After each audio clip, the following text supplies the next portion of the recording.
శ్రీకృష్ణ జన్మ వృత్తాంతాన్ని మొదలుపెట్టాం. శ్రీకృష్ణుడు జన్మించేశాడు కదా, బలరామకృష్ణులు జన్మించారు. అక్కడ వరకు మన జననం కంప్లీట్ అయింది.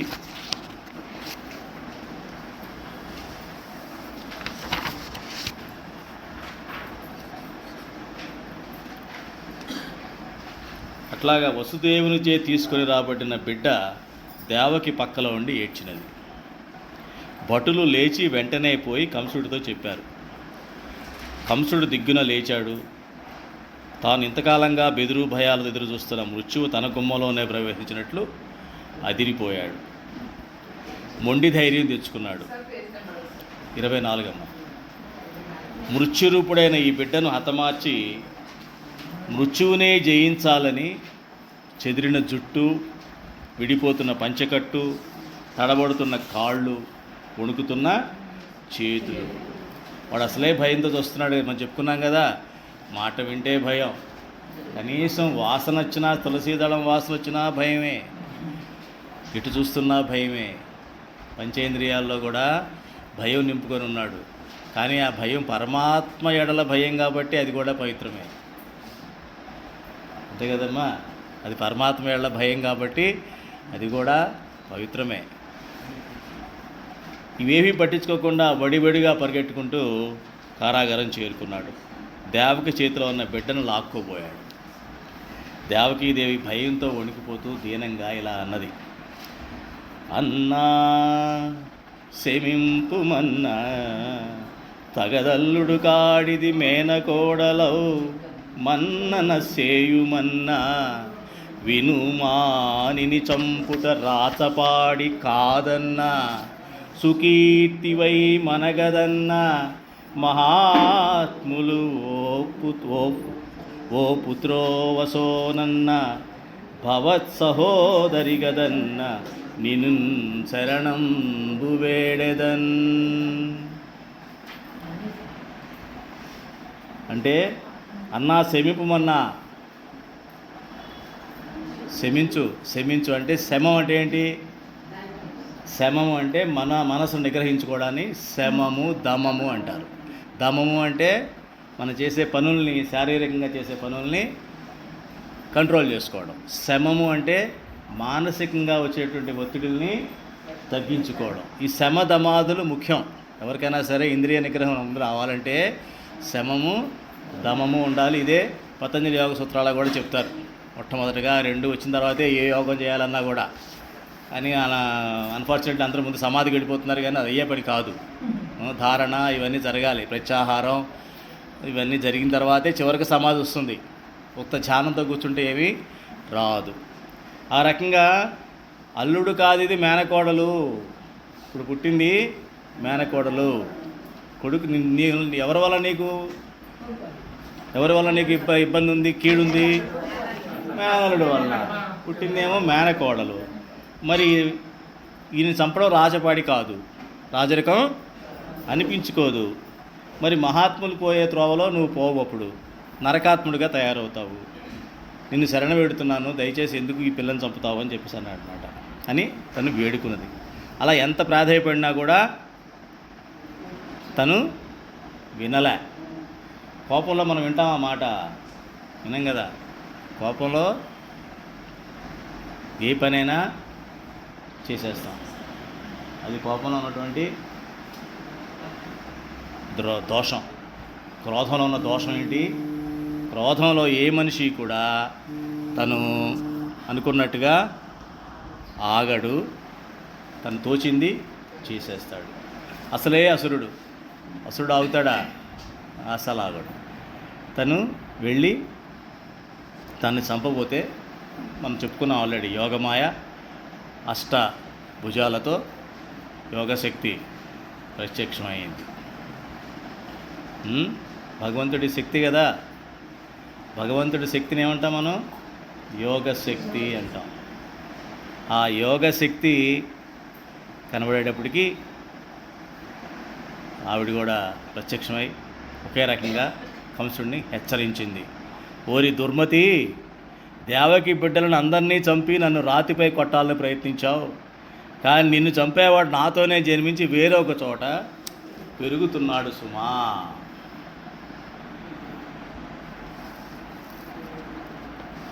ప్రకృతిలో మనకి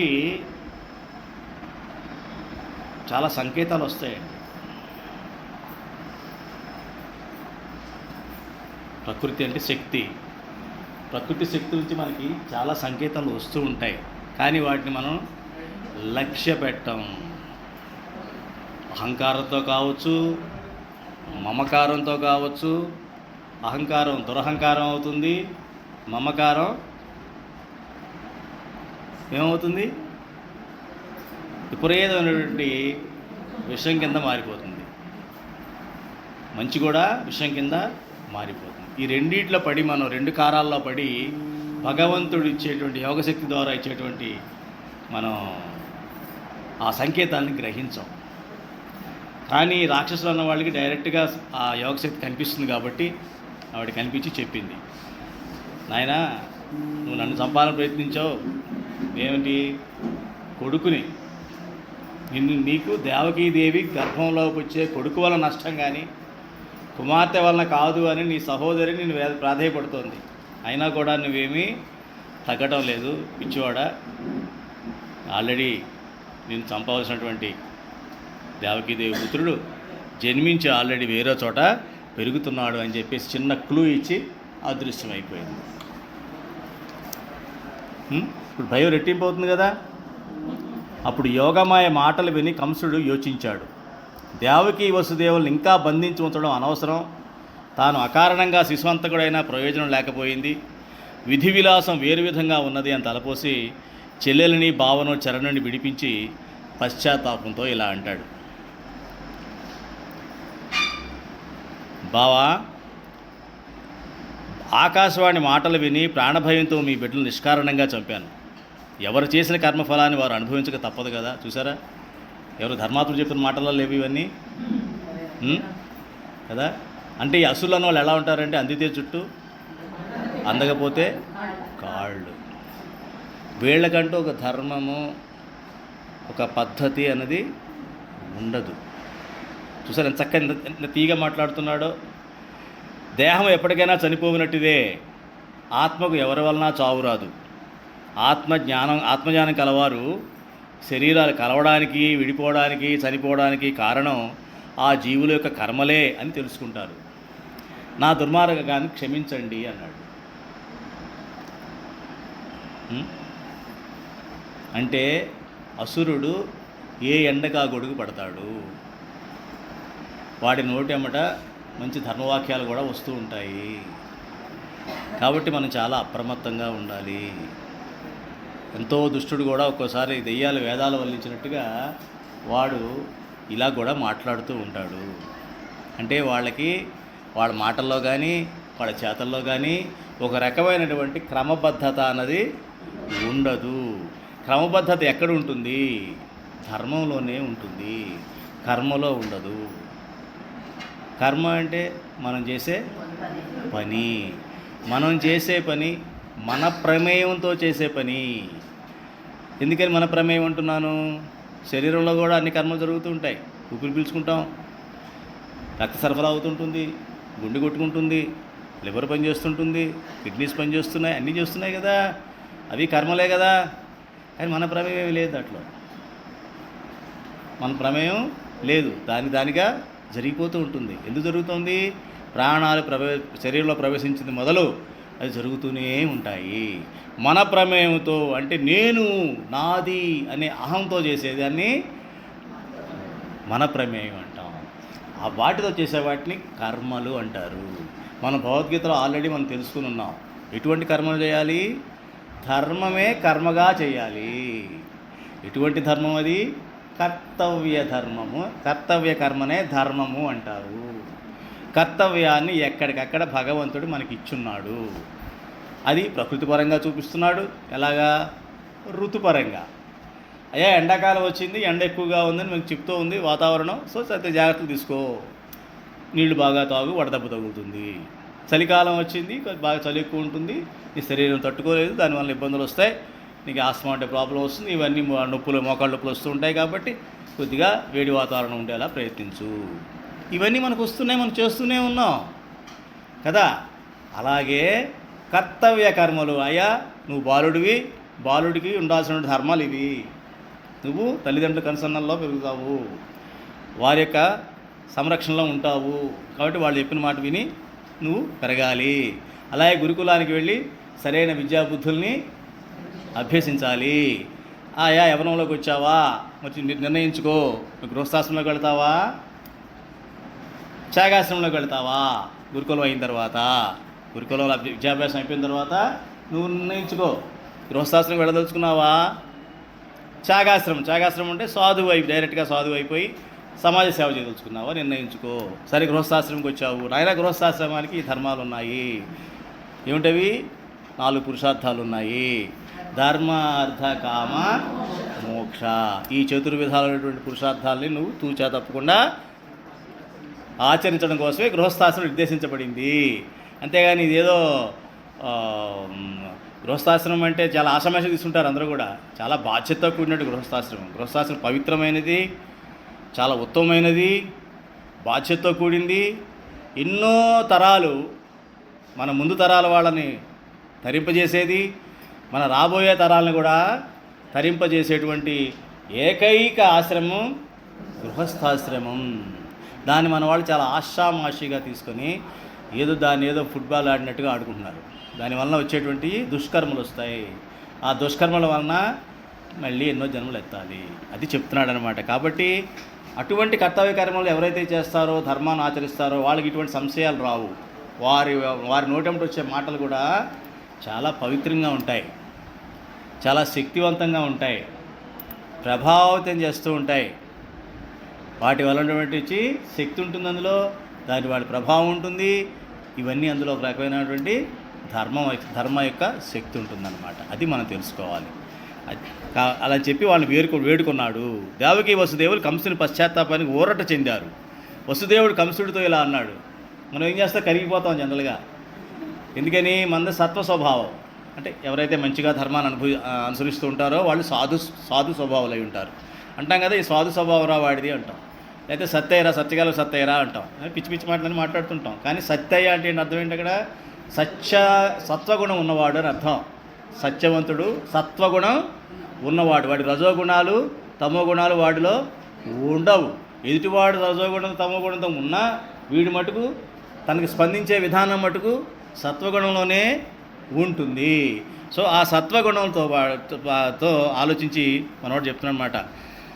బావా నీ వచనంబు నిక్కము సుమి, ప్రాణుల్గత జ్ఞానులై నీవేనంచును లోభమోహమదభీ నిర్మిత్రతామోద శోకావేశంబుల నొండరుంబొడుతురే కాకారుడై సర్వరూపావిష్టుండగు ఈశ్వరుం తెలియలేర అన్యోన్య విభ్రాంతులై.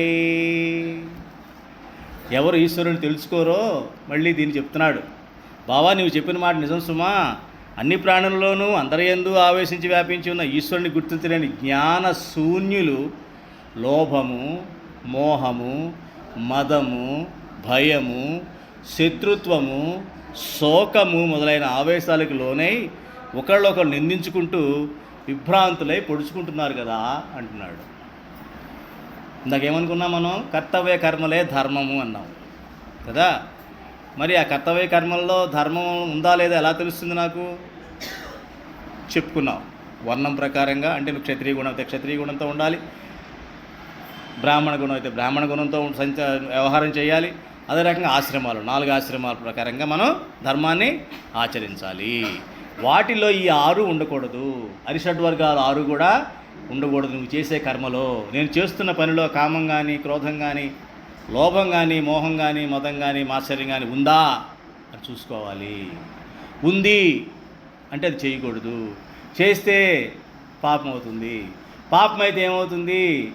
నువ్వు చేసినవన్నీ కూడా పుణ్యాలన్నీ పోతాయి, తగ్గిపోతాయి. పాపం అకౌంట్ పెరిగిపోయి నీ జన్మ నీచ జన్మకి వెళ్ళిపోతుంది. నీచ జన్మ అంటే ఏంటో మనం పోయిన వారం చెప్పుకున్నాం. ఏమిటి? జంతువు పశుపక్షాదులే కాదు, వాడు మనిషిగా పుడతాడు కానీ భగవంతుడి ఎడల వాడికి ఎటువంటి చిన్న అనురక్తి కాదు. అసలు భగవంతుడు అన్న స్పృహే రాదు. అసలు భగవంతుడు అన్న మాట కానీ ఆ స్పృహ కానీ వాటికి చాలా దూరంగా ఉంటూ ఉంటాడనమాట. అది అసుర స్వభావంగా మారిపోతాడు అని చెప్తున్నాడు అనమాట. అయితే ఆ రాత్రి గడిచిన తర్వాత కంసుడు అసుర ప్రవృత్తి గల తన అనుచర బృందాన్ని సమావేశపరిచాడు. చూసారా, ఇదే దుస్సాంగత్యం. ఎటువంటిదయ్యా అంటే సత్సంగంలో అంతా మంచిగా వింటారు, 1 గంట సేపు గురువుగారు చెప్పిన మాటలు బాగుంటాయి, పుస్తకం బాగుంది, కొత్త పుస్తకం, మంచి వాసన వస్తూ ఉంటుంది. అనసూయ గారు తెచ్చారు, చాలా మనసు కూడా సత్వగుణంలో ఉంటుంది. ఎంత సత్వగుణం అంటే చాలా సుకుమారంగా, సౌమ్యంగా, పవిత్రంగా, శుద్ధంగా, చాలా అందంగా. నాకు నేను ఎంత అందంగా ఉంటానో అని అనిపిస్తుంటుంది లోపల తొంగి చూస్తే కదా. అంత చక్కగా ఉంటుంది మనసు. ఇక్కడ కూర్చున్నంతసేపు, ఇక్కడ కూర్చున్న గంట కూడా అబ్బా ఎంత బాగుందో, ఎంత శాంతంగా ఉందో, నాలో ఎంత శాంతం ఉందా, నేనేనా ఇది నా వస్తుంది ఆవిడికి ఏమో అనిపిస్తుంది కదా. అది కానీ దాటాం గోడ, బయటికి వెళ్ళంగానే అక్కడ ఏమో రెడీగా ఏముంటుంది?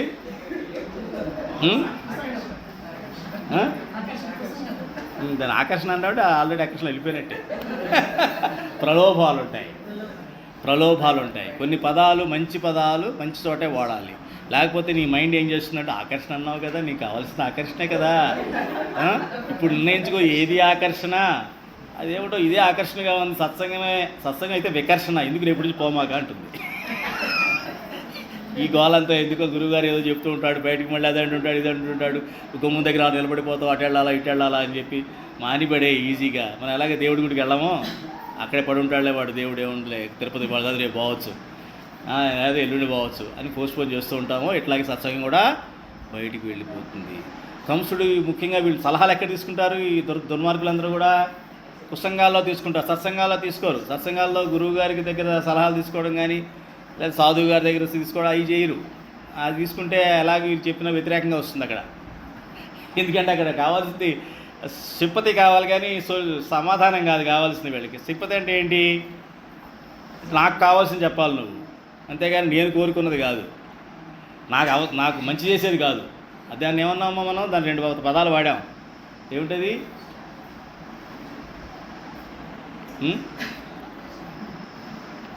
ప్రవృత్తి అంటారు, నివృత్తి అంటారు.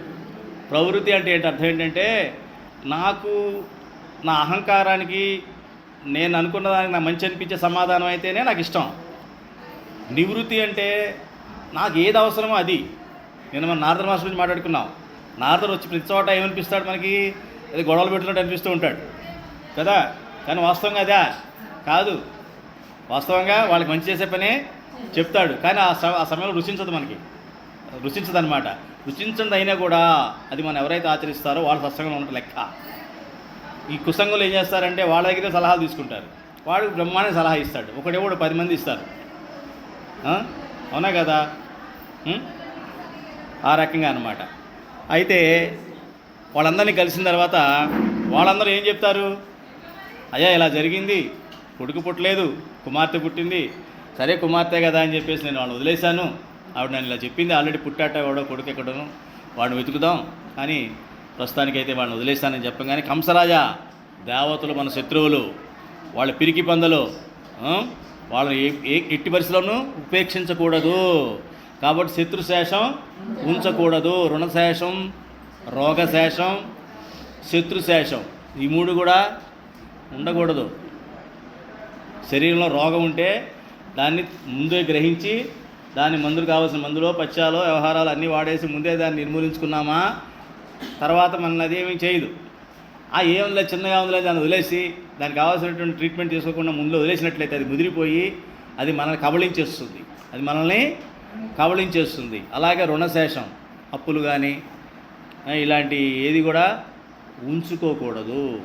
రుణశేషం అంటే ఏంటి? డబ్బులని అప్పులనే కాదు, యజ్ఞం. ఈ మానవ జన్మ యొక్క లక్ష్యాలు ఏం చెప్పాను? పంచయజ్ఞాలు. మనం ఏం చేస్తున్నాం ఇక్కడ మనిషిగా పుట్టిన తర్వాత చేయాల్సిన పనులు ఏమిటి? 5 యజ్ఞాలు చేయాలి.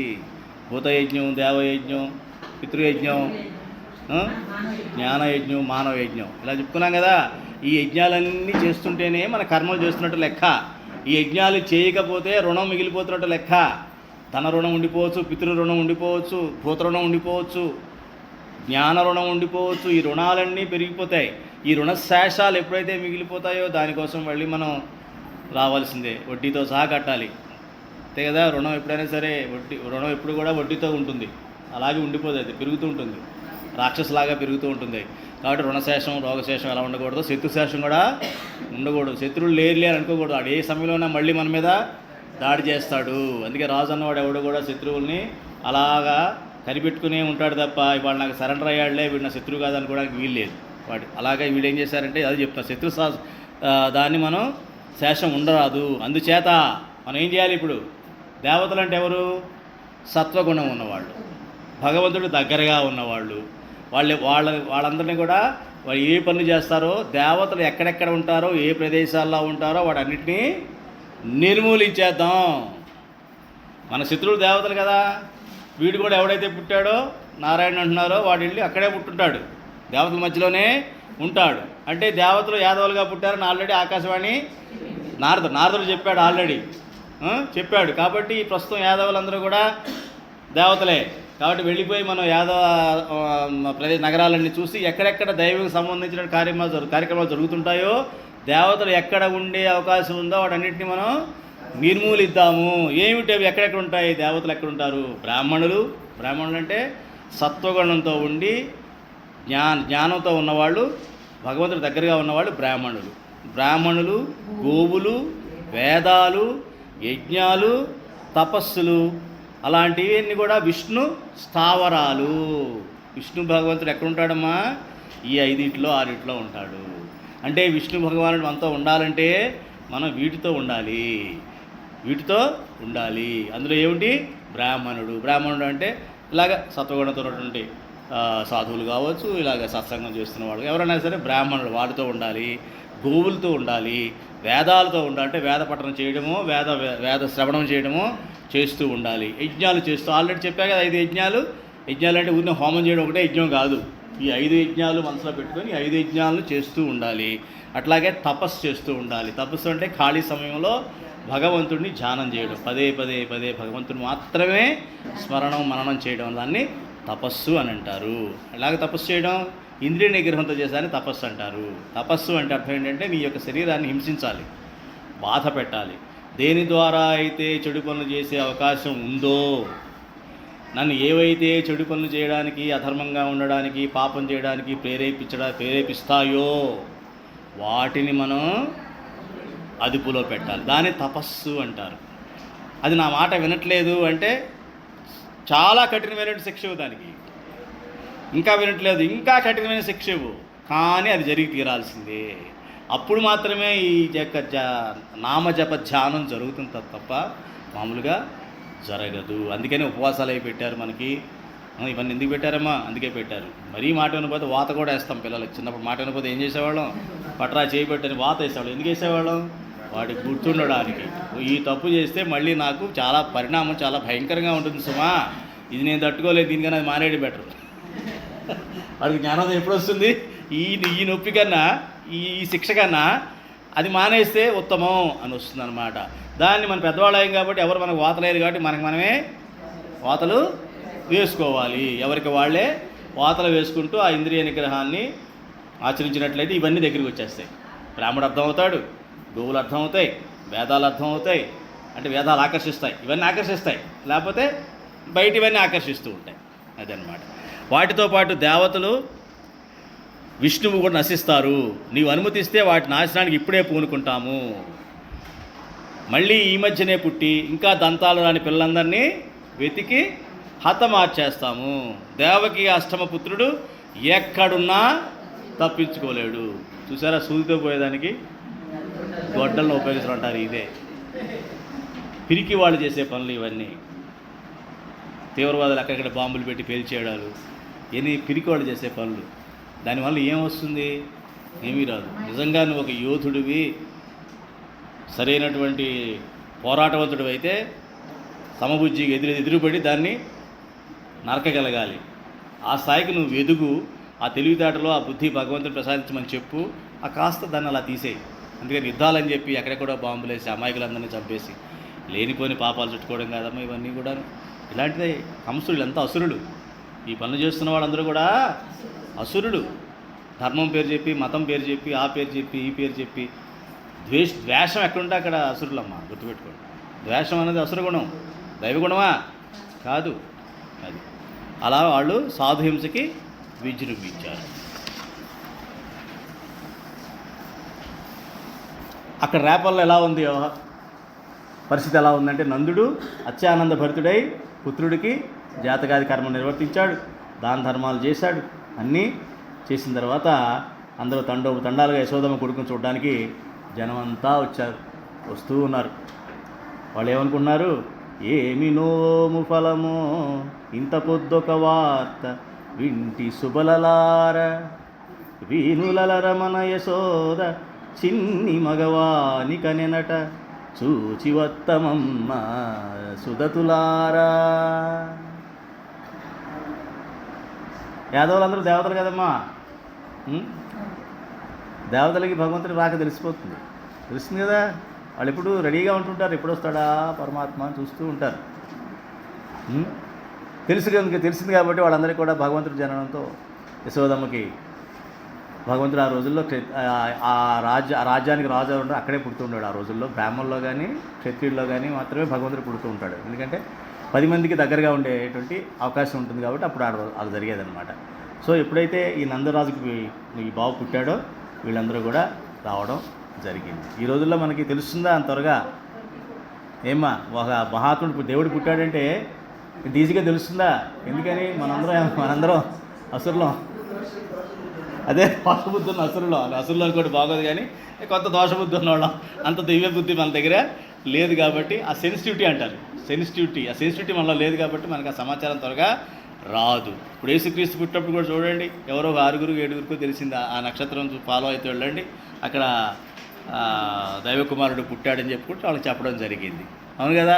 అంటే కొంతమందికి, అంటే ఎవరైతే బ్రాహ్మణులు సాధుగుణం ఉన్నవాళ్ళు, ఎవరైతే ఈ ఆధ్యాత్మిక మార్గంలో ఉంటూ ఉంటారో, భగవంతుడిని ప్రతిరోజు తలుస్తూ ఉంటారో వారికి మాత్రమే సంకేతాలు అందుతాయి తప్ప మిగతా వాళ్ళ ఎవరికి కూడా సంకేతాలు అందవు. ఎలాగైతే మనం ఈటీవీ కావాలంటే అది ట్యూన్ చేసుకుంటే ఈటీవీ వస్తుందో, మళ్ళీ ట్యూన్ చేసుకుంటే భక్తి టీవీ వస్తుందో, అలా ఎవరు ఏది ట్యూన్ చేసుకుంటే అది వస్తుంది. అదే రకంగా ఇలాగ ఎప్పుడైతే సాధుగుణంతో ఉన్నవాడు ఉన్నారో, పరమాత్మ కోసమే తప్పిస్తూ ఉంటారో వారికి మాత్రమే పరమాత్మ సంకేతాలు అందుతాయి. మనకేమనుకుంటాం, అదేంటండి 60 ఏళ్ళు వచ్చాయి, 70 ఏళ్ళు వచ్చాయి, 80 కూడా వచ్చేస్తుంది, కానీ నాకు ఏం సంకేతాలు రావట్లేదు భగవంతుడిది. ఏమిటో చిన్నప్పుడే బాగుంది, ఇప్పుడంతా ఏమయంగా ఉంటుంది. ఎందుకని ఎప్పుడు భగవంతుడు తలుచుకుంటేగా. తెల్లారు లేచిన దగ్గర నుంచి రేపు భోజనం ఏంటి, ఎల్లుండి భోజనం ఏంటి, భోజనంలో ఏ కూరలు, ఆ పక్కవాడ కూర గురించి మాట్లాడుకున్నా ఆ కూర నాకు పడదండి, నిన్ను ఎవరు అడిగారు, ఆ కూర పడదండి, ఈ కూర తింటే ఇంకా బ్రహ్మాండం అని ఇంకో సలహా. ఇట్లాగా దాని చుట్టూ, ఆ ప్లేట్ చుట్టూ తిరుగుతూ ఉంటుంది నీ మైండ్. 80 ఏళ్ళ బట్టి, 80 కాదు ఇంకొక 100 జన్మలు పుట్టి 100 × 80 వేసుకున్నా కూడా మనకి ఎప్పుడు వచ్చే అవకాశం అయితే లేదు భగవంతుడి దయ వల్ల. ఏమన్నా నవ్వుతున్నారు? ఇవన్నీ నేనే అబద్ధం ఉన్న విషయం చెప్పాను కదా.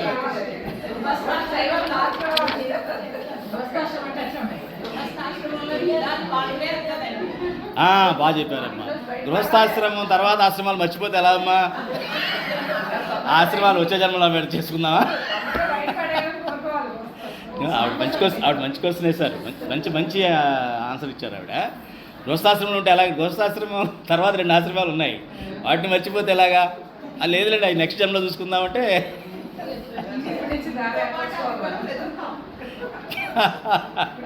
అంటే చెప్పాల్సింది ఏంటన్నమ్మా, ఈ సాధువులు కూడా చెప్తుంటారు జనరల్గా, ఫస్ట్ మనం దేని గెలవాలంటే జిహ్వని గెలవాలి. జిహ్వ రుచి, తర్వాత మాట. ఉన్న అన్ని ఇంద్రియాల్లో ఈ ఒక్క ఇంద్రియం 2 పనులు చేస్తుంది. చెవులు వినడం ఒకటే చేస్తుంది, ఇది మటుకు 2 చేస్తుంది. ఊరంతా తిరిగి వస్తుంది. అలాగే తినడానికి కూడా జిహ్వ కూడా ఇది. ఈ రెండు డేంజరే, ఈ 2 డేంజరే. అందుకని మన సాధన ఇక్కడితో మొదలవ్వాలి. ఎవరైనా సరే సీరియస్గా ఆధ్యాత్మిక సాధన చేయదలుచుకున్నట్లయితే ఇక్కడి నుంచి మొదలుపెట్టండి సాధన. ఒక్కసారి మొదలు పెట్టొద్దండి, ఒక్కసారి ఏదో చెయ్యొద్దు. నెమ్మది తగ్గించుకుంటూ వెళ్ళండి, కొద్ది కొద్దిగా తగ్గించుకుంటూ వెళ్ళండి. అప్పుడు ఏమవుతుందంటే ఆలోచన అన్నది ముందు వస్తుంది. ఆలోచన రాగానే ఇది మంచా కాదా అన్నది బుద్ధికి విచక్షణ, వివేకం 2 వస్తాయి. వివేకము, విచక్షణ, అందులో పదును పెట్టండి బుద్ధిని. ఎందులో పదును పెట్టాలి? వివేక విచక్షణాల్లో పదును పెట్టాలి. పదును అంటే అదే, బుద్ధిని పదును పెట్టడం అర్థం ఏంటంటే వివేకం విచక్షణ పెరిగేలా చేయడమే బుద్ధిని, దాన్నే పదును పెట్టడం అంటారు. అర్థమైంది కదమ్మా? అట్లా పదును పెడుతూ పోతేనమ్మా ఎన్నో సంవత్సరాలు కూడా పట్టదమ్మా. గట్టిగా మాట్లాడితే 1 సంవత్సరం సరిగ్గా చేసినట్లయితే మనలోనే మనకి తెలియనటువంటి మార్పు కనిపిస్తుంది. అందరినీ సరిగ్గా మార్పు అంటే ఏంటంటే వ్యతిరేక మార్పు కాదు, అందరినీ సరిగ్గా అర్థం చేసుకుంటాం. ఇప్పుడు అపార్థాలు ఎక్కువగా ఉంటాయి, ఎందుకంటే నీ ద్వారా అందరినీ చూస్తావు కదా. నువ్వే పరమాత్మలో విశ్వరూపంతో చూస్తుంటావు. ఇట్లా నేనే విశ్వరూపంలో ఉన్న శ్రీకృష్ణుడిని, వీళ్ళందరూ నా మాట వినాలనుకుంటావు. అది కాదు.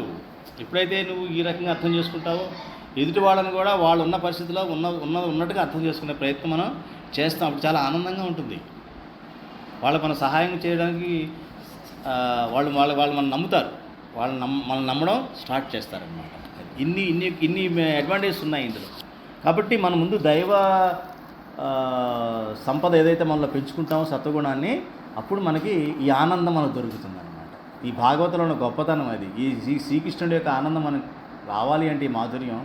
ఇప్పుడు శ్రీకృష్ణుడు పుట్టిన మాధుర్యం మరి ఎంతమందికి వచ్చిందో నాకు తెలియదు, కానీ దైవగుణం కాస్తాకు వస్తున్న వాళ్ళందరికీ కూడా ఈ భగవంతుడు పుట్టినటువంటి ఈ ఘట్టం స్పందన బాగుంటుంది హృదయంలో. ఎవరికైతే ఆ యొక్క భగవంతుడి చింతనలో రోజులో ఎక్కువ భాగం ఎవరైతే కేటాయిస్తూ ఉంటారో వారికి మటుకు నేను చెప్పిన మాటలు ఏదో మాటలుగా అనిపించవు. ఇది ఒక వర్ణన. నిజంగా మనం అక్కడ నందనవనంలో ఉన్నామా, నందుడి యొక్క గ్రామంలో ఉన్నామా, ఆ భగవంతుడు పుట్టిన దాన్ని, ఆ ఆనందం మనం కూడా అనుభవించామా, యశోద యొక్క ఫలము, నోము ఫలం ఏమిటో మనకు కూడా దాన్ని అనుభవించామన్న విషయం మనకి తెలుస్తుందన్నమాట. ఇట్లాగా యశోద రోహిణి తమ బిడ్డలు క్షేమంగా వర్ధిల్లాలని దేవుణ్ణి ప్రార్థించారు. అయితే నందరాజు దగ్గరికి వసుదేవుడు కూడా వచ్చాడు, చూశాడు వీళ్ళిద్దరిని. చూసిన తర్వాత అప్పుడు మళ్ళీ పలకరించి, నందరాజా నువ్వు వెంటనే వ్రజపురానికి వెళ్ళిపో, అక్కడ ఊహించలేనటువంటి పుత్రవాలు సంభవించున్నాయి సుమా అని హెచ్చరించి పంపించేశాడు. ఎవరిని? మన వసుదేవుడు నందుడిని. వసుదేవుడిని చూడడానికి నందుడు వచ్చాడు. వచ్చి వాళ్ళ క్షేమ సమాచారాలు చెప్పాడు. బలరాముడు బాగానే ఉన్నాడు, నీ రోహిణి వైఫ్ సెకండ్ వైఫ్ అక్కడే ఉంది కదా రోహిణి, ఆవిడ బాగోగులు చెప్పడానికి వచ్చాడు. చెప్పాడు, బాగున్నారని చెప్పాడు, అన్నీ అయిపోయినాయి. కానీ వసుదేవుడు తెలుసు కదా కృష్ణుడు అక్కడ ఉన్నాడని, అక్కడ పెరుగుతున్నాడు. అతను చంపడానికి ఆల్రెడీ కంసుడు సన్నద్ధమయ్యాడని తెలిసిపోయింది. కాబట్టి చాలా బాలారిష్టాలు చాలా రాబోతున్నాయి, జాగ్రత్తగా ఉండాలి. నువ్వు ఇక్కడ ఉంటే కాదు, తక్షణం నువ్వు రాజ్యానికి వెళ్ళిపో, అక్కడ శ్రీకృష్ణ పరమాత్మని కాపాడుకొని పంపించేశాడు. ఇప్పుడు ఈయన బాల్యలీలలకు వద్దామమ్మా. లీలలు అంటే మనం అలా చాలాసార్లు చెప్పుకున్నాం. మనం లీలలు అని భగవంతుడికి మాత్రమే లీలలు అంటాం. మనం చేసే పనులు లీలలు అంటామా? ఎందుకనో చేష్టలు అంటాం, కుర్ర చేష్టలు అంటాం, లేకపోతే చిలిపి చేష్టలు అంటాం, లేకపోతే ఏమిటా ఇంకా ముసలోడయ్య కూడా పిచ్చేష్టలు ఏటో ఎరి చేష్టలు అంటాం. అంటే ఏమిటి, వీడికి చేసే ఏ పనైనా చేస్తే అంతే తప్ప అందులో లీల అన్నది ఉండదు. కేవలం భగవంతుడికే లీల అంటాం. ఎందుకని? వారు భగవంతుడు ఏ పని చేసినా దివ్యత్వంతో చేస్తాడు. జన్మేచ కర్మేచ దివ్యం.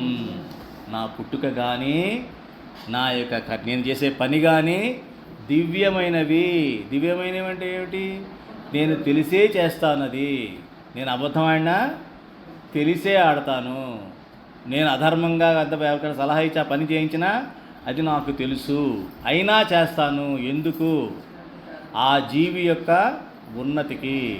ఆ జీవి ఉన్నతి అని ఎందుకు అంటున్నాము? చంపేసి జీవి ఉన్నతి ఏమిటి అంటే, నీవు చూసే జన్మ ఇప్పుడు పుట్టిన జన్మే అనుకుంటూ ఉన్నావు. యాక్చువల్గా నీ జన్మ ఎప్పుడు మొదలైంది? ఎప్పుడైతే ఈ యొక్క ఆధ్యాత్మిక ఆకాశంలో జారి పడిపోయావో మాయలోకి, ఇలా తొంగి చూస్తాడనమాట. అక్కడేది మెరుస్తూ ఉంటుంది, అదే మెరిపోయి చూస్తాడు, జారిపోతాడు. ఆ జీవుడు జారిపోయి జీవాత్మ అయిపోతున్నాడు. అక్కడి నుంచి వీళ్ళు లేనిపోయిన అసఫలం చేసి అక్కడ ఇరుక్కుంటాడు. దివ్యమైన లీలలంటే ఆయనకి ఇటువంటివి ఏమీ ఉండవు. దోషంతో ఆయన చెయ్యడు. ఆయన అన్ని లీలలన్నీ కూడా మన కోసం చేస్తూ ఉంటాడు. కాబట్టి ఆయన లీలల్ని మనం సరిగ్గా అర్థం చేసుకొని దాన్ని కనుక మనం అనుభవించినట్లయితే మనలో ఉన్న దోషాలన్నీ కూడా పోతాయి. ఆయనలో ఏ దివ్యత్వంతో లీలలు చేయబడ్డాయో ఆ దివ్యత్వం కాస్త కూస్త మనకి అబ్బుతుందన్నమాట. అంత ఉంది ఇందులో. పరమార్థం ఇంత ఉందమ్మా. ఎప్పుడైనా పరమార్థం ఎరిగి మనం పనిచేయాలి. కీలెరిగి వాత పెట్టమంటారు కదా, అలాగే పరమార్థం తెలుసుకొని కనుక మీరు సత్సంగంలో కూర్చున్నట్లయితే ఈ మనలో ఉన్న దోషాలు ఒకటి వెళ్ళిపోతూ ఉంటాయి. మనం చెప్పుకున్నాం, భాగవత మహిమ చెప్పుకుంటే ఏం చెప్పుకున్నాం? పిశాచానికి కూడా విముక్తి వచ్చింది. దుందుమారుడు అని చెప్పినటువంటి పిశాచికి కూడా విముక్తి వచ్చింది. ఎట్లా వచ్చింది? ఆయన మర్రి చెట్టు మీద వేలాడుతున్నాడు పిశాచి. అక్కడ కింద సత్సంగం పెట్టారు, భాగవత సప్తాహం పెట్టారు. భాగవత సప్తాహం నడుస్తోంది. విన్నాడు. వింటూ ఉండగానే ఆయన ఉన్నటువంటి దోషాలన్నీ కూడా, పాపాలన్నీ కూడా పోయి ఒక్కసారిగా తన నిజస్వరూపం తనకు తెలిసింది. ఆ పిశాచ తత్వం పోయింది. దివ్యరూపం వచ్చేసింది. దివ్యరూపం రాగానే ఉత్తమ లోకాలకి వెళ్ళిపోయాడు. అంత మహిమ ఉంది ఇందులో. ఎప్పుడు మనం పరమార్థాన్ని గ్రహించి మనం వింటున్నప్పుడు. ఇప్పుడు మనం దుష్ట సంహారానికి వద్దామమ్మా. మొట్టమొదటిగా ఎవరమ్మా? పూతన. చంటి పిల్లవాడిని చంపాలంటే ఎవరు చంపాలి? తల్లే చంపాలి. నిజంగా చంటి పిల్లలు చంపాలంటే ఎవరు చంపగలుగుతారు? ఫస్ట్ తల్లి మాత్రమే చంపగలదు. మరి ఒకప్పుడు ఆడపిల్ల పుట్టాలని చంపేసేవాళ్ళు కదా అని అది అంటారు. పాలల్లో ముంచి చంపేసేవాడు. ఐడియా ఉందమ్మా? గుజరాత్ రాజస్థాన్ సైడు ఆడపిల్ల పుట్టంగానే పాల వడ్ల కింద మన సైడ్, అది మన సైడ్. వడ్ల కింద అన్నది మన సైడ్. టెక్నిక్స్, రకరకాల టెక్నిక్లు ఉన్నాయి. అక్కడ గుజరాత్ సైడ్ ఏంటంటే పాల గిన్నెలో ముంచేసాడు. అంటే పాలు పట్టినట్టు పట్టిస్తూ ముంచేసాడు కూపిరాడు. కాబట్టి మన పూర్వీకులు అంత పెద్ద ఉత్తమం కాదు. మనం ఏదో చాలా ఆ రోజుల్లో ఆడండి చాలా అంత లేదండి. అప్పుడు అలా వద్దు, కంపారిజన్ చెప్పట్లేదు నేను. ఇలాంటి ఘోరాలు ఎన్నో జరిగినాయి అమ్మా. మానవ యొక్క చరిత్రలో, మనిషి చరిత్రలో ఎన్నో ఘోరాలు జరిగాయి. అప్పుడే మహాత్ములు, దేవుడు భగవంతుడు కూడా అవతరించడం జరిగింది. స్వామినారాయణ లాంటి భగవంతుడు అప్పుడే పుట్టారు. గుజరాత్లో ఎన్ని ఘోరాలు జరిగాయంటే స్త్రీకి రక్షణ లేకుండా పోయింది. చాలా దారుణంగా సతీసాగమనం ఇలాంటివన్నీ స్టార్ట్ అయిపోయినాయి అక్కడ. ఆ టైంలో ధర్మం పూర్తిగా దారి తప్పినప్పుడు స్వామినారాయణ భగవాన్ పుట్టారనమాట. అలాగే ప్రతి ప్రాంతంలో కూడా ఒక పుడుతూ ఉంటారు మహాత్ములు. పుట్టి మా రామకృష్ణ పరమహంస కానీ వీళ్ళంతా కూడా వచ్చి పుట్టి అవన్నీ కూడా మనకి తప్పిస్తారనమాట. అర్థమైందా? కాబట్టి పూతన పిల్లవాడికి పాలిచ్చే నెపంతో పుట్టిందనమాట. ఆవిడ ఆ టైంలో వచ్చి తను పాలు పడడానికి ప్రయత్నించింది. వచ్చేటప్పటికి తెలుసు, కథంతా మీకు తెలుసు, నేను చెప్పక్కర్లేదు. ఆ సమయంలో తను కొట్టుకుంటూ విలవిల్లాడిపోయి చనిపోయింది. ఈలోపు నందుడు రావడం జరిగింది. నందుడు వచ్చి ఈ పరిస్థితి చూశాడు. ఇక్కడ మనం గ్రహించవలసింది ఒకటి, పూతన రాక్షసి కంసుడికి సంబంధించిన అందరు రాక్షసుల్లో ఒకటే అని మనం తెలుసుకున్నాం పోయిన అధ్యాయంలో కదా. ముందు ఆవిడ్ని పంపించాడు. ఎందుకని? బాలుడు కాబట్టి, పాలు తాగే బాలుడు కాబట్టి తల్లిలాగానే వెళ్ళాలని చెప్పి పంపించడం జరిగింది. వెళ్ళినప్పుడు తనల్ని తల్లి రూపంలో వెళ్ళినటువంటి పూతనని తను పూర్తిగా తన ప్రాణాలు కూడా హరించేశాడు. పాలతో పాటుగా తన ప్రాణాలు కూడా హరించేసి తనని అంతమొందించాడు. అంతమొందించినప్పుడు అప్పుడు తన నిజరూపం బయటపడింది. రాక్షసిగా తన నిజరూపం బయటపడిపోయింది.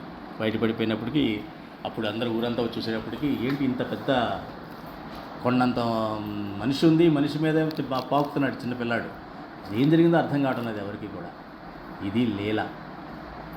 చూసారా, భగవంతుడు లీలలు ఎట్లా ఉంటాయంటే మనకు అర్థం కావు, ఆయనకి మాత్రమే అర్థం అవుతాయి. మరి పూతన ఎంత అదృష్టవంతురాలు, ఆవిడకి ఎంత ముక్తి వచ్చిందమ్మా?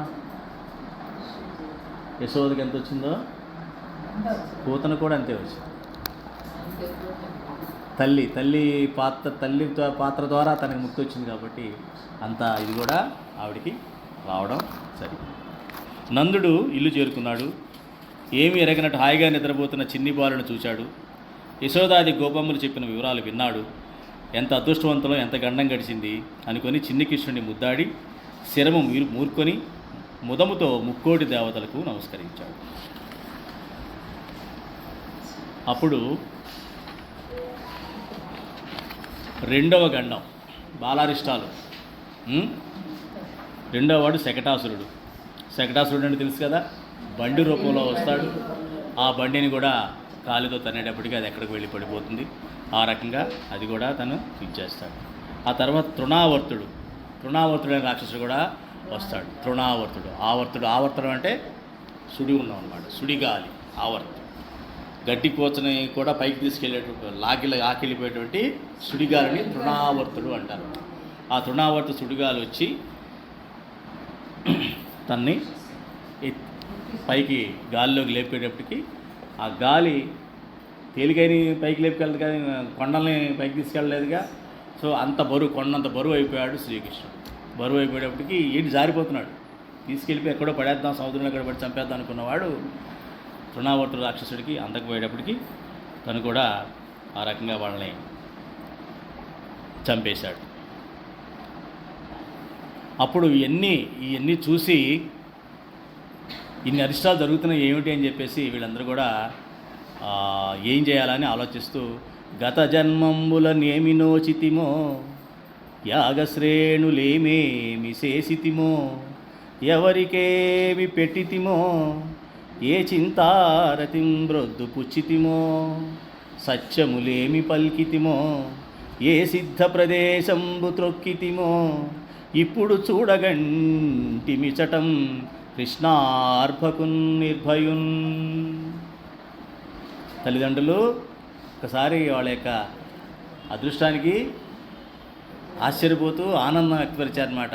ఇంత బాల్యారిష్టాలు, ఇంత అరిష్టాలు, ఇంత ఉపద్రవాల్లో మనోడు బయటపడ్డాడు పిల్లాడు అంటే ఏం చేశామో, గత జన్మములు ఏమి నోచితిమో, యాగశ్రేణులు ఏమేమి చేశామో, ఎన్ని యాగాలు చేశామో, ఎవరికి ఏమి పెట్టామో, ఏ ధర్మాత్ములు, ఏ పుణ్యాత్ములు, ఏ సాధువులకి ఏం పెట్టామో, ఏ మహానుభావులకి ఏమైనా పెట్టుంటాను నేను ఆ రోజుల్లో, ఆ జన్మలో.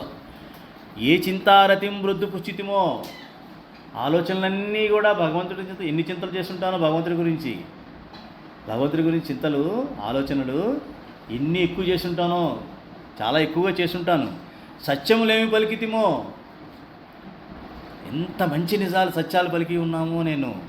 అలాగే ఏ సిద్ధ ప్రదేశంపు తొక్కితమో, సిద్ధుడు తొక్కిన ప్రదేశాలని అంటే తీర్థయాత్రలు అంటాం కదా. తీర్థయాత్రలు అనేది దేనికి చెప్తారు? సిద్ధులందరూ అక్కడ భగవంతుడికి అర్చన చేశారు, పూజ చేశారు, గానం చేశారు, పూజ చేశారు, భక్తి చేశారు, అవన్నీ చేస్తున్నారు కాబట్టి దేవతలు కూడా అక్కడ సంచరించారు కాబట్టి ఆ ప్రదేశాలన్నీ కూడా తీర్థయాత్రలు అని పేరు పెట్టారు. కానీ మన వాళ్ళు తీర్థయాత్రలు కాస్త విహారయాత్రలు చేసేశారు. సకుటుంబ సపజన పరివారంగా పెద్ద బస్సు వేసుకొని అందరూ చిన్నపిల్లాడు మునిమనవరాల దగ్గర నుంచి ముత్తమ్మ దాకా అందరూ కలిసి బస్సులో వేసుకెళ్ళిపోయిన తర్వాత అక్కడ చంటి పిల్లాడికి కావాల్సిన డైపర్ల దగ్గర నుంచి ఇంకా 4-5 పిల్లలకు కావాల్సిన చాక్లెట్ల దగ్గర నుంచి యుక్త వయసులో ఉన్న వాళ్ళకి కావాల్సినటువంటి పిజ్జా బర్గర్ల దగ్గర నుంచి ఇక పెద్దవాళ్ళకి కావాల్సిన ఇది ఏమిటిది? తీర్థయాత్ర. దీన్ని విహారయాత్ర అంటారు. ఆ రకంగా తీర్థయాత్రని నాశనం చేసేసాం దిగ్విజయంగా. సర్లేండి, ఆ విషయం మనం వేరే మాట్లాడుకుందాం. ఆ? కాబట్టి తీర్థయాత్ర అంటే మనం అక్కడికి వెళ్ళినప్పుడు దేవతలు తొక్కినటువంటి ఇలా ఎలాగైతే మనం గుర్తు చేసుకుంటామో ఇక్కడ ఎంతమంది దేవతలు సంచరించారో కదా అని ఆ గడప దండం పెట్టుకోవాలి. ఎన్ని వేల ఏళ్ల నుంచి ఇక్కడ ఇది ఉంది, ఎంతమంది సత్పురుషులు ఈ మార్గంలోకి వచ్చి ఉంటారో కదా అని ఆ పాద ధూళిని అక్కడ తీసుకొని నెత్తి మీద పెట్టుకోవాలి. భగవంతుడి యొక్క పాదాల దగ్గర మనం ఉన్నట్టుగా భావించుకోవాలి. అప్పుడు మీలో ఒక రకమైనటువంటి దివ్యత్వం వచ్చి ఈ దోషాలన్నీ కూడా పోతాయి. తీర్థయాత్రకి వెళ్ళినటువంటి లక్ష్యం ఏమిటంటే నాలో దోషాలు పోగొట్టుకోవడానికి. ఊరికి ఇలా ఆయన ఏమనుకుంటాడు అనుకుని వెళ్ళం కాదు. ఇల్లే ఇదేళ్ళు అయింది, ఒకసారి వెళ్ళకపోతే మనం చేసిన పాపాలు ఏమన్నా ఇదవుతాయేమో, మళ్ళీ వాడు పడతాడేమో తర్వాత, ఎందుకు వచ్చిన కూడా అడిగాడు ఒకసారి నమస్కారం కట్టి వచ్చేద్దాం. కొంతమంది ఆఫీసుల్లో ఉంటుంటారు, వాడు ఏ పని చేయడు, సార్ నమస్తే అంటుంటాడు వచ్చి తలుపు తీసి. అంటే ఏంటి ఈ ఆడ గురించి నీకు ఆలోచించాడు. అక్కడి నుంచి వెళ్ళిపోయి బయటికి ఇటుకి తాగుతుంటాడు, కాఫీ తాగుతుంటాడు, కబుర్లు చెప్తుంటాడు, సిగరెట్లు తాగుతుంటాడు, వడ్డీ వ్యాపారం చేస్తుంటాడు, ఇంకా అన్ని పనులు చేసుకుంటాడు బయట. మళ్ళీ ప్రజెంట్ చేసుకుంటాడు పొద్దున. ఈ ఆడి గురించి ఇటు ఆలోచించడు, ఆడు వచ్చాడనమాట అనుకుంటాడు వీడు అంతే. ఇట్లా వీడు కూడా వెళ్ళి తిరుపతికి వెళ్ళి కొబ్బరికాయ కొట్టేసి ముక్కు చేసుకుంటే ఒక 5 ఏళ్ల పాటు చూసుకో బాగోదురా, ఏ తప్పు చేసినా నువ్వు చూసుకో, లేదా వాళ్ళ నన్ను ఇబ్బంది పెడతాడేమో, ఇలాంటి ఆలోచనలు రాకూడదు. అంటే మనిషి ఆలోచనలో ఉండే దోషాలు అంటే ఏంటి, దోష బుద్ధితో తీర్థయాత్ర కడుతున్నావు, అది తప్పండి నేను చెప్పేది. దోషాలు పోవడానికి వెళ్ళాలి. భగవంతుడా నేను దోషం ఇక చెయ్యను, ఇది కూడా నాకు తెలిసి ఎటువంటి తప్పు చెయ్యను, తెలియకుండా ఏమన్నా చేసుంటే నన్ను క్షమించు, క్షమించి నేను పశ్చాత్తాపడుతున్నాను, ప్రాయశ్చిత్తం చేయమంటే కూడా చేస్తాను. ఏమైనా శాస్త్ర ప్రకారంగానో అది గురువుగారు చెప్పారో లేదా సాధువు గారు చెప్పారో ఎవరు చెప్పినట్టుగా దాన ధర్మాలు చేస్తాను, ప్రాయశ్చిత్తం. అలాగే మానసికంగా పశ్చాత్తాపం రెండు జరగాలి. మానసికంగా పశ్చాత్తాపం జరగాలి, ఈ మిగతా వనరుల ద్వారా ప్రాయశ్చిత్తం చేసుకోవాలి. పశ్చాత్తాపం అని ఎందుకన్నా ఉన్నా అది మానసికమైన సంబంధం, ప్రాయశ్చిత్తం అన్నది బయట బాహ్యంగా చేసినట్టు పని. కాబట్టి ఆ రకంగా చెప్పుకుని ఎంత ఆనందపడ్డారనమాట. అన్ని చేయబట్టి తను రక్షించబడ్డాడు ఇంత పెద్ద ఉపద్రవాల నుంచి, రాక్షసుల దగ్గర నుంచి అని చెప్పి అనుకున్నాడు. నందుడు మిక్కిలి సంతసించిన వాడే వసుదేవుని హెచ్చరికను జ్ఞాపకం చేసుకున్నాడు. అప్పుడు వసుదేవుడు చెప్పిన హెచ్చరిక గుర్తొచ్చింది. అవునా, అందుకే వసుదేవుడు చెప్పాడు అంటే నేను వెళ్ళిపో, ఈ గ్రామం వెళ్ళిపో, పిల్లవాడిని బాగా చూసుకో, నువ్వు అక్కడ ఉండాలి, ఇక్కడగా అటు ఇటు తిరగమాక అని చెప్పేసి చెప్పినట్టు విషయం గుర్తొచ్చింది. ఒకనాడు యశోద బాలుడికి పాలిస్తుండగా అతను పాలు తాగటం మాని తల్లి ముఖం వైపు చూస్తూ లీలగా ఆవులించాడు. ఎంత మంచి సంఘటన అండి ఇది. పిల్లాడు ఎవరైనా చూసి నవ్వితే వాడు మన కోసం చూసి నవ్వుతున్నాడో ఎందుకు నవ్వుతున్నాడో తెలియదు, వాడి కోసం వాడు నవ్వాడో మనల్ని చూసి నవ్వాడో అర్థం కాదు, మనం చూసి ఎక్కిరిస్తున్నాడో మనం చూసి జాలి పడుతున్నాడో కూడా తెలియదు. ఒక రకంగా కృష్ణుడు లాంటి వాడు మనం చూసి జాలి పడుతున్నాడు, ఒక రకంగా మనం చూసి ఆశీర్వదిస్తున్నాడు.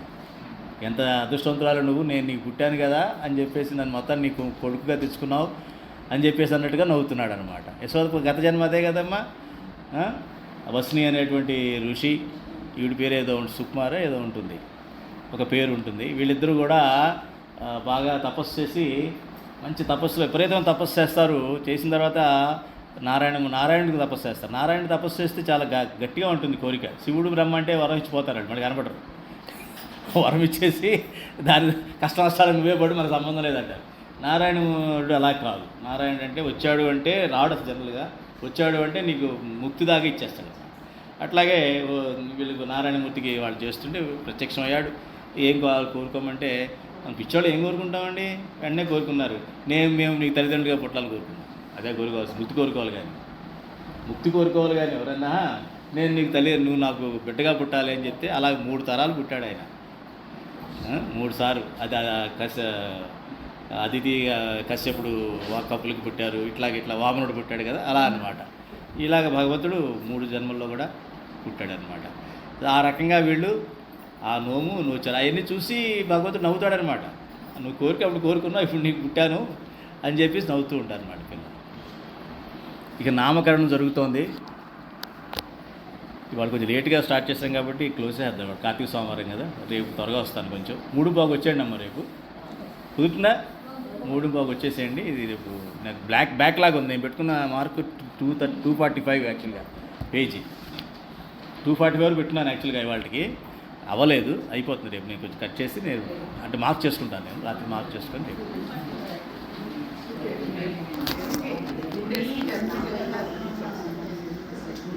అమ్మ ప్రార్థనా గీతం చదివేయండి. యదక్షర పదభ్రష్టం